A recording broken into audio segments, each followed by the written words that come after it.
Hi అండి, అందరికీ నమస్కారం. వెల్కమ్ టు లవకుష్ ఫ్యామిలీకి. ఒక అమ్మమ్మ తన మనవరాలితో ఇలా చెప్పిందంట, దోసకాయ బయటకు చాలా సాధారణంగా కనిపిస్తుంది, కానీ దాన్ని కోసి పచ్చడి చేస్తే దాని అసలు రుచి తెలుస్తుంది అని.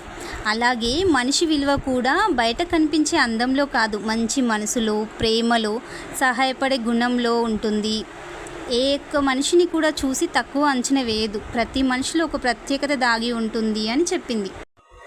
అమ్మమ్మ చాలా బాగా చెప్పింది కదా. అలాగే అమ్మమ్మ స్టైల్లో దోసకాయ పచ్చడి రుచిగా రావాలంటే ఒకసారి ఇలా ట్రై చేయండి. ఒక కడాయి తీసుకొని అందులో 2 టేబుల్ స్పూన్ నువ్వులు వేసుకొని దోరగా వేయించుకోవాలి. నువ్వులు చిటపట అంటున్నప్పుడు తీసి పక్కన పెట్టేసుకోవాలి.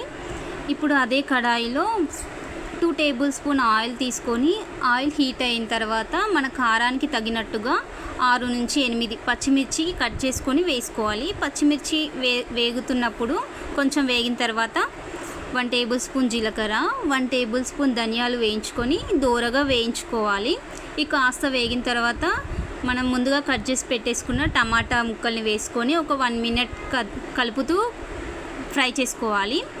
ఇప్పుడు అందులోనే మనం ముక్కలుగా కట్ చేసి పెట్టుకున్న దోసకాయ ముక్కలు వేసుకొని, ఇందులో రుచికి తగినంతగా సాల్ట్ వేసుకొని ఒకసారి కలిపి మూత పెట్టి దోసకాయ ముక్కలు మగ్గేంత వరకు ఒక 5 మినిట్స్ ఫ్రై చేసుకోవాలి.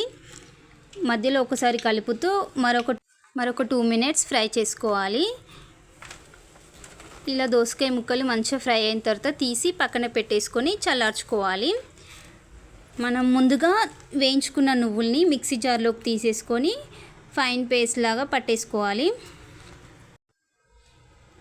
ఇలా పొడిలా చేసుకున్న నువ్వుల మిశ్రమంలో మనం ముందుగా ఫ్రై చేసుకున్న దోసకాయ టమాటా ముక్కల్ని వేసుకొని, వెల్లుల్లి వేసుకొని మరొకసారి మిక్సీ పట్టేసుకోవాలి.